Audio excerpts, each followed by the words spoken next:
Hello friends, this is Abhinav and welcome to literature Gurukul.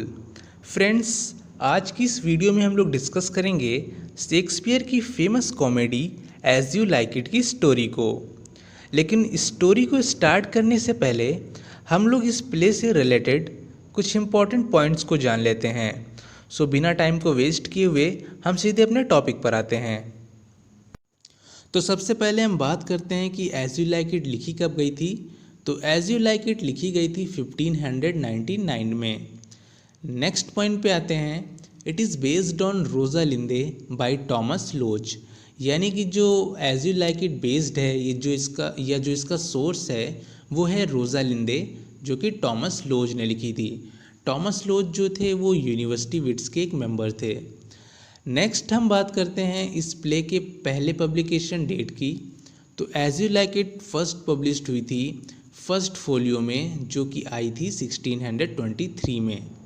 लेकिन अगर ये पूछा जाए कि एज यू लाइक इट सबसे पहले परफॉर्म कब हुई थी, तो ये माना जाता है कि एज यू लाइक इट सबसे पहले परफॉर्म हुई थी 1603 में विल्टन हाउस में। नेक्स्ट हम बात करते हैं इस प्ले की सेटिंग की। तो इसकी जो सेटिंग है वो है अ डची इन फ्रांस, या सिंपली आप फ्रांस भी कह सकते हैं। और इसके जो ज़्यादातर एक्शंस हैं वो होते हैं फॉरेस्ट ऑफ अर्डेन में। एक और इम्पॉर्टेंट पॉइंट है इस प्ले का, मैंने लिखा नहीं है पर मैं इसे आपको बता दे रहा हूँ, आप लोग चाहें तो नोट कर लीजिएगा। अगर ये पूछा जाए कि ये किस टाइप का प्ले है, तो एज यू लाइक इट एक कॉमेडी है, और ये एक रोमांटिक कॉमेडी है एंड पेस्टोरल कॉमेडी भी है, और इसमें टोटल 5 एक्ट्स हैं। अब हम लोग डिस्कस करते हैं वेडलॉक्स के बारे में, यानी कि इस प्ले में टोटल कितनी शादियां होती हैं। तो एज यू लाइक इट में टोटल 4 शादियां होती हैं। ऑरलैंडो एंड रोजालिंड की, ओलिवर एंड सीलिया की, सिल्वियस एंड फीबी की, एंड लास्ट है टच स्टोन एंड ऑड्रे की। अब हम लोग डिस्कस करते हैं इस प्ले के कैरेक्टर्स के बारे में, देन हम लोग डिस्कस करेंगे इस प्ले की स्टोरी को। तो इस प्ले के फर्स्ट कैरेक्टर हैं ड्यूक सीनियर। नेक्स्ट कैरेक्टर की बात की जाए तो वो हैं ड्यूक फ्रेडरिक, जो कि छोटे भाई हैं ड्यूक सीनियर के। अगली कैरेक्टर है रोजालिन, जो कि डॉटर है ड्यूक सीनियर की। नेक्स्ट कैरेक्टर है सीलिया, जो कि डॉटर है ड्यूक फ्रेडरिक की। अगले जो मेन कैरेक्टर हैं वो हैं सर रोलैंड डी बॉयस, जिनके 3 बेटे हैं। पहले और बड़े बेटे का नाम है Oliver, second Jacques, and third the youngest son is Orlando.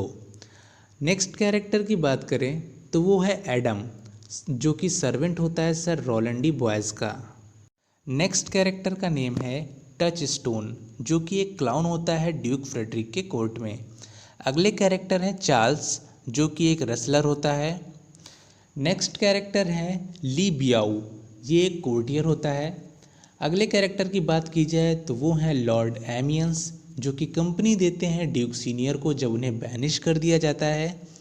Next character की बात करें तो ये भी एक इम्पॉर्टेंट कैरेक्टर है जैकस, जिनको मेलांकली जैकस कहा जाता है। ये ड्यूक सीनियर के फॉलोवर होते हैं, और ये भी उनके साथ फॉरेस्ट ऑफ अर्डेन में जाते हैं जब उन्हें बैनिश कर दिया जाता है। अगले कैरेक्टर की बात करें तो वो हैं कोरिन एंड सिल्वियस, ये दोनों सेफर्ड्स होते हैं। नेक्स्ट कैरेक्टर की बात करें तो वो है फीबी, जो कि एक सेफर्डेस होती है। अगली कैरेक्टर है ऑड्रे, जो कि एक सेफर्ड गर्ल, या आप इसे गोट हर्ड भी कह सकते हैं, and country women. Next character जो है वो है विलियम, वो एक कंट्री बॉय होता है और ऑड्रे से लव करता है। तो ये थे इस प्ले के कैरेक्टर्स। अब हम लोग डिस्कस करते हैं इस प्ले की स्टोरी को। तो फ्रेंड्स, जैसे ही प्ले ओपन होता है हम देखते हैं कि जो ड्यूक फ्रेडरिक है उसने अपने बड़े भाई ड्यूक सीनियर से जो उनका ड्यूकडम है उसको हड़प लिया है, और ड्यूक सीनियर को राज्य से बैनिश कर दिया है।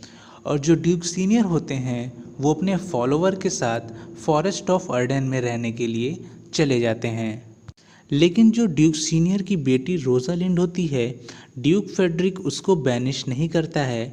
इसके पीछे की वजह ये होती है कि जो ड्यूक फ्रेडरिक की बेटी सीलिया होती है और ड्यूक सीनियर की बेटी रोजालिंड है, ये दोनों बहुत ही क्लोज फ्रेंड होते हैं और एक दूसरे के बगैर नहीं रह पाते हैं।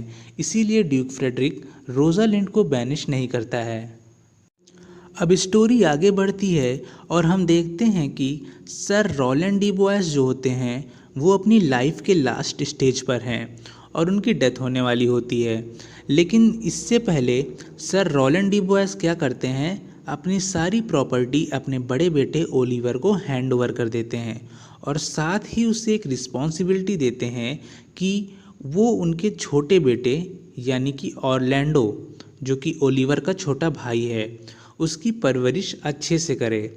और इसके लिए सर रोलैंड डी बोयस जो होते हैं ऑरलैंडो के लिए 1000 क्राउन्स या फिर आप कह सकते हैं 1000 स्वर्ण मुद्राएं उसके नाम कर देते हैं।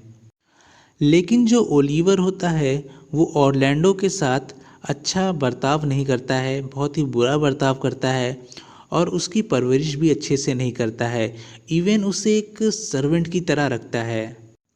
आगे चलकर हम देखते हैं कि जो ऑरलैंडो होता है वो अपने बड़े भाई ओलिवर से कहता है कि पिताजी ने जो मेरे नाम 1000 क्राउन्स किए थे वो मुझे वापस चाहिए। ये सुनकर ओलिवर सोचता है कि कैसे भी करके ऑरलैंडो को अपने रास्ते से हटा दे, क्योंकि वह ऑरलैंडो को 1000 क्राउन्स वापस करना नहीं चाहता है। अब जो ओलिवर होता है वो इस बारे में सोच रहा होता है कि कैसे भी करके ऑरलैंडो को अपने रास्ते से हटा दे। तभी ओलिवर को पता चलता है कि ऑरलैंडो जो है फाइट करने वाला है चार्ल्स नाम के एक रेसलर से। तो ओलिवर जो है चार्ल्स रेसलर को उकसाता है और कहता है कि फाइट के दौरान कैसे भी करके वो ऑरलैंडो को मार दे। अब स्टोरी आगे बढ़ती है और हम देखते हैं कि चार्ल्स रेसलर और ऑरलैंडो के बीच फ़ाइट जो है स्टार्ट होने वाली है। लेकिन इससे पहले यानी कि फ़ाइट स्टार्ट होने से पहले सीलिया और रोजालिंड जो होते हैं वो ऑरलैंडो को मना करते हैं कि वह चार्ल्स के साथ फ़ाइट ना करे। लेकिन जो ऑरलैंडो होता है उन दोनों की बातों को अनसुना कर देता है और चार्ल्स के साथ फ़ाइट करता है और आखिरकार चार्ल्स को हरा भी देता है। तो अब जब ऑरलैंडो ये फ़ाइट जीत जाता है यानी कि ये रेसलिंग मैच जीत जाता है तो रोजालिंड बहुत खुश होती है और खुशी के मारे वो अपनी चेन या कहीं कहीं पे आपको नेकलेस भी लिखा हुआ मिलेगा ऑरलैंडो को गिफ्ट कर देती है। और ऑरलैंडो एंड रोजालिंड दोनों एक दूसरे से लव करने लगते हैं।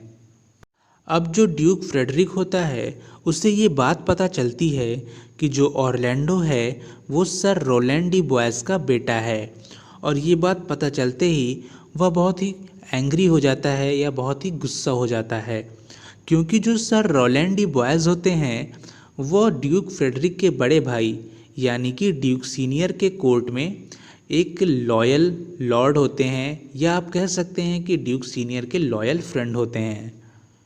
अब ऑरलैंडो जो है रेसलिंग मैच को जीतने के बाद अपने घर पहुंचता है और घर पर उसका सर्वेंट एडम उसे बताता है कि ओलिवर ने उसे मारने के लिए एक प्लान बनाया है और वह प्लान यह है कि जब ऑरलैंडो रात के टाइम सो रहा होगा तो ओलिवर उसे जलाकर मार देगा। अब जब ऑरलैंडो को ये बात पता चल चुकी है कि उसका बड़ा भाई ओलिवर उसे मारना चाहता है तो वह अपना घर छोड़कर एडम के साथ फॉरेस्ट ऑफ अर्डेन के लिए निकल जाता है। दूसरी तरफ जो ड्यूक फ्रेडरिक होते हैं वो रोजालिंड को अपने कोर्ट से बैनिश कर देते हैं, लेकिन जो सीलिया है वो रोजालिंड के बिना नहीं रह सकती है, तो वो भी डिसाइड करती है कि वो भी रोजालिंड के साथ इस राज्य को छोड़कर चली जाएगी। अब जो रोजालिंड होती है वो अपने आप को डिस्गाइज कर लेती है यानी कि अपना भेष बदल लेती है एक यंग मैन की तरह और अपना नेम रखती है गैनीमेड। और जो सीलिया होती है वो भी अपने आप को डिस्गाइज कर लेती है और अपना नेम रखती है एलियाना। और इसके बाद रोजालिंड और सीलिया टचस्टोन के साथ राज्य को छोड़कर फॉरेस्ट ऑफ अर्डेन के लिए निकल जाते हैं। ये बात जब ड्यूक फ्रेडरिक को पता लगती है कि रोजालिंड के साथ साथ सीलिया भी गायब है तो उसे ऐसा लगता है कि रोजालिंड और सीलिया दोनों ऑरलैंडो के साथ भाग गई हैं। और जो फ्रेडरिक है अब ओलिवर से मिलता है जो कि ऑरलैंडो का बड़ा भाई है और उससे कहता है कि वह ऑरलैंडो के पीछे फॉरेस्ट ऑफ अर्डेन जाए और उसे पकड़ कर लाए। और ऐसा नहीं करने पर फ्रेडरिक ओलिवर को धमकाता भी है कि अगर उसने ऐसा नहीं किया और ऑरलैंडो के बिना जंगल से वापस आया तो वह उसकी सारी प्रॉपर्टी उससे छीन लेगा। दूसरी तरफ ऑरलैंडो और एडम जो है वो फॉरेस्ट ऑफ अर्डेन में पहुंच चुके हैं और काफ़ी ज़्यादा सफ़र कर रहे हैं, यानी कि कई सारी प्रॉब्लम्स को फेस कर रहे हैं। अब उन्हें भूख भी लगती है तो वो लोग खाने का इंतज़ाम करने के लिए जंगल में इधर उधर भटकते हैं और भटकते भटकते वो ड्यूक सीनियर के कैंप के पास पहुंच जाते हैं, जहां पर ड्यूक सीनियर को ये पता चलता है कि जो ऑरलैंडो है वो उसके लॉयल फ्रेंड सर रोलैंड डिबॉयस का बेटा है, तो उसे अपने कंपनी में शामिल कर लेते हैं। और जब ऑरलैंडो फॉरेस्ट में होता है वह रोजालिंड के लिए जो पेड़ पौधे हैं उनमें पोएम्स भी लिखता है।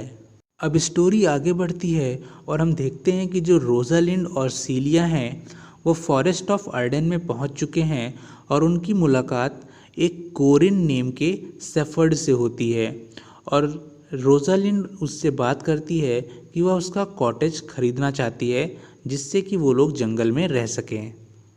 जैसे ही स्टोरी और आगे बढ़ती है हम इंट्रोड्यूस होते हैं सिल्वियस नाम के कैरेक्टर से जो कि एक शेफर्ड है और सिल्वियस जो है लव करता है फीबी से जो कि एक शेफर्डेस है, लेकिन जो फीबी है वो गैनीमेड से लव करती है जो कि एक्चुअल में रोजालिंड है। उसने अपने आप को डिस्गाइज किया हुआ है एज अ यंग मैन और अपना नेम रखा हुआ है गैनीमेड। दूसरी तरफ जो टच स्टोन होता है उसको लव हो जाता है ऑड्रे से। ऑड्रे जो है वो भी एक शेफर्डेस या फिर आप गोट हर्ड भी कह सकते हैं। और साथ ही हम एक और कैरेक्टर से इंट्रोड्यूस होते हैं जिसका नाम है विलियम, जो कि एक कंट्री बॉय होता है और वो भी ऑड्रे से लव करता है।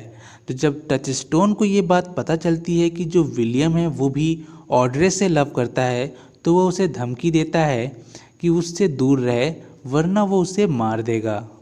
दूसरी तरफ जो ओलिवर है ऑरलैंडो का बड़ा भाई वो फॉरेस्ट ऑफ अर्डेन में पहुंच चुका है और उसकी मुलाकात ऑरलैंडो से हो जाती है। वहां पर जो एक लायनेस होती है यानी कि शेरनी वो ओलिवर पर अटैक करती है, लेकिन ऑरलैंडो उसे बचा लेता है और खुद घायल हो जाता है।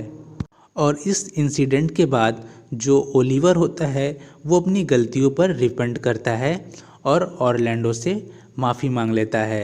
और यहीं पर ओलिवर की मुलाकात सीलिया से होती है जिससे वो लव करने लगता है। इस इंसिडेंट के बाद रोजालिंड और जो सीलिया होते हैं वो अपने असली फॉर्म में वापस आ जाते हैं। इसके बाद Orlando and Rosalind, Oliver and Celia, Silvius and Phoebe, Touchstone and Audrey, इन चारों कपल्स की शादी हो जाती है और सभी लोग बहुत ही खुश होते हैं। दूसरी तरफ जो ड्यूक फ्रेडरिक होता है यानी कि ड्यूक सीनियर का छोटा भाई, उससे भी अपनी गलतियों पर पछतावा होता है और वो सारा ड्यूकडम यानी कि राज्य अपने बड़े भाई ड्यूक सीनियर को वापस कर देता है। अब सभी लोग फॉरेस्ट ऑफ अर्डेन से वापस आ जाते हैं, लेकिन ड्यूक सीनियर का एक फॉलोवर जिसका नाम जैकस है, जिसे हम मेलॉन्कली जैकस कहते हैं, वो फॉरेस्ट से वापस आने के लिए मना कर देता है और डिसीज़न लेता है कि वह फॉरेस्ट में ही रहेगा और एक रिलीजियस लाइफ को एडॉप्ट कर लेता है। और लास्ट में रोजालिंड के एपिलॉग के साथ इस प्ले की स्टोरी यहीं पर एंड हो जाती है। तो ये थी एज यू लाइक इट की स्टोरी। तो फ्रेंड्स, अगर आपको वीडियो पसंद आई हो तो वीडियो को लाइक कीजिए, शेयर कीजिए एंड चैनल को भी सब्सक्राइब करना ना भूलिए।